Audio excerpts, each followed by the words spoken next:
ಕೋಟೆ ವೃತ್ತದ ಪುರಾಣ ಪ್ರಸಿದ್ಧ ಶ್ರೀ ಸೋಮೇಶ್ವರ ದೇವಾಲಯದ ಜೀರ್ಣೋದ್ಧಾರ ಕೆಲಸ ಭರದಿಂದ ಸಾಗಿದೆ. ಮುಜರಾಯಿ ಇಲಾಖೆಗೆ ಸೇರಿದ 100 ವರ್ಷಗಳ ಇತಿಹಾಸವಿರುವ ದೇವಾಲಯ ಶಿಥಿಲವಾಗಿದ್ದು ಪೂಜೆಗಳು ನಿಂತಿತ್ತು. ಇದೀಗ ದೇವಾಲಯ 2 ಕೋಟಿ ರು ವೆಚ್ಚದಲ್ಲಿ ಜೀರ್ಣೋದ್ಧಾರ ಮಾಡಲಾಗುತ್ತಿದೆ.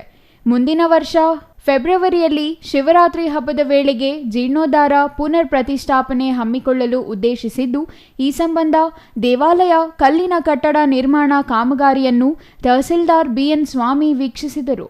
ಈ ಸಂದರ್ಭದಲ್ಲಿ ಮಾತನಾಡಿದ ಅವರು, ದೇವಾಲಯದ ಭಕ್ತರು ಹಾಗೂ ನಗರದ ಪ್ರಮುಖರನ್ನೊಳಗೊಂಡ ಶ್ರೀಕೋಟೆ ಸೋಮೇಶ್ವರ ಸ್ವಾಮಿ ದೇವಾಲಯ ಅಭಿವೃದ್ಧಿ ಟ್ರಸ್ಟ್ ರಚಿಸಿ ಸರ್ಕಾರ, ಭಕ್ತರು, ದಾನಿಗಳು, ಸ್ಥಳೀಯ ಶಾಸಕರು ಸೇರಿದಂತೆ ಹಲವರಿಂದ ಹಣ ಸಂಗ್ರಹಿಸಿ ದೇವಾಲಯ ಕಟ್ಟಡವನ್ನು ನಿರ್ಮಿಸಲಾಗುತ್ತಿದೆ. ಸುಂದರವಾಗಿ ದೇವಾಲಯ ನಿರ್ಮಾಣವಾಗುತ್ತಿದೆ. ಇಡೀ ತಾಲೂಕಿನಲ್ಲಿ ಅತ್ಯಂತ ಆಕರ್ಷಕ ದೇವಸ್ಥಾನ ಇದಾಗಲಿದೆ ಎಂದರು.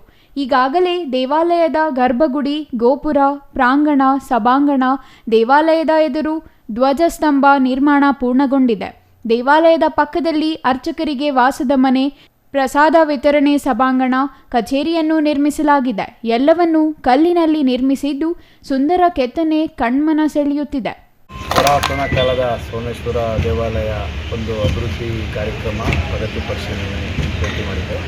ತುಂಬ ಅಚ್ಚುಕಟ್ಟಾಗಿ ಎಲ್ಲ ಭಕ್ತಾದಿಗಳು ನಮ್ಮ ನಾಗರಾಜ್ ಅವರು, ಡಾಕ್ಟರ್ ನಾಗರಾಜ್ ಅವರ ಒಂದು ಹೆಚ್ಚು ಇನ್ವಾಲ್ವ್ ಆಗಿ ಅದರ ಜೊತೆಗೆ ಅವರ ಜೊತೆ ಕೈ ಜೋಡಿಸಿರೋ ಎಲ್ಲರೂ ಸೇರಿ ತುಂಬ ಚೆನ್ನಾಗಿ ಅಚ್ಚುಕಟ್ಟಾಗಿ ಮೂಡಿ ಬರ್ತಾ ಇದೆ. ಸೊ ಹಾಗಾಗಿ ಇವತ್ತು ಮಾಧ್ಯಮ ಮಿತ್ರರು ಕೂಡ ಇದನ್ನು ಸುದ್ದಿ ಮಾಡಿದರು. ನಾನು ಇವತ್ತಿನ ಪತ್ರಿಕೆಯಲ್ಲಿ ಅದನ್ನು ಕೂಡ ವೀಕ್ಷಣೆ ಮಾಡಿದೆ. ಹಾಗಾಗಿ ಒಂದು ಬಾರಿ ಭೇಟಿ ಮಾಡಿ ಇದು ಹೇಗೆ ಪ್ರಗತಿ ಆಗ್ತಾ ಇದೆ, ಏನಾದರೂ ನಮ್ಮ ಕಡೆಯಿಂದ ಅವ್ರಿಗೆ ಸಹಕಾರ ಅಗತ್ಯ ಇದೆಯಾ ಅನ್ನೋ ಒಂದು ವಿಚಾರವಾಗಿ ಬಂದು ಭೇಟಿ ಮಾಡಿದೆ. ತುಂಬ ಚೆನ್ನಾಗಿ ಬಂದಿದೆ. ಅವರು ಹೇಳೋರ ಪ್ರಕಾರ ಫೆಬ್ರವರಿಯಲ್ಲಿ ಇದು ಓಪನ್, ಶಿವರಾತ್ರಿ ಅಷ್ಟೊತ್ತಿಗೆ ಇದನ್ನು ಓಪನ್ ಮಾಡಬೇಕು ಅಂತ ಒಂದು ಗುರಿ ಇಟ್ಕೊಂಡಿದ್ದೀವಿ ಅಂತ ಹೇಳ್ತಿದ್ದಾರೆ. ಕಳೆದ 1 ವರ್ಷದಿಂದಲೂ ನಿರಂತರವಾಗಿ ದೇವಾಲಯ ಕಟ್ಟಡ ನಿರ್ಮಾಣ ಕಾಮಗಾರಿ ನಡೆಯುತ್ತಿದ್ದು ಈಗಾಗಲೇ 75% ಮುಗಿದಿದೆ. ಫೆಬ್ರವರಿಯೊಳಗೆ ಬಾಕಿ ಕಾಮಗಾರಿ ಮುಗಿಸಿ ಜೀರ್ಣೋದ್ಧಾರಗೊಳಿಸಿ ದೇವಾಲಯ ಕಟ್ಟಡವನ್ನು ಲೋಕಾರ್ಪಣೆಗೊಳಿಸಲು ದೇವಾಲಯ ಅಭಿವೃದ್ಧಿ ಟ್ರಸ್ಟ್ ಉದ್ದೇಶಿಸಿದೆ ಎಂದರು. ಛಾಯಾ ರಮೇಶ್, ಸಿಟಿವಿ ನ್ಯೂಸ್, ಶಿಡ್ಲಘಟ್ಟ.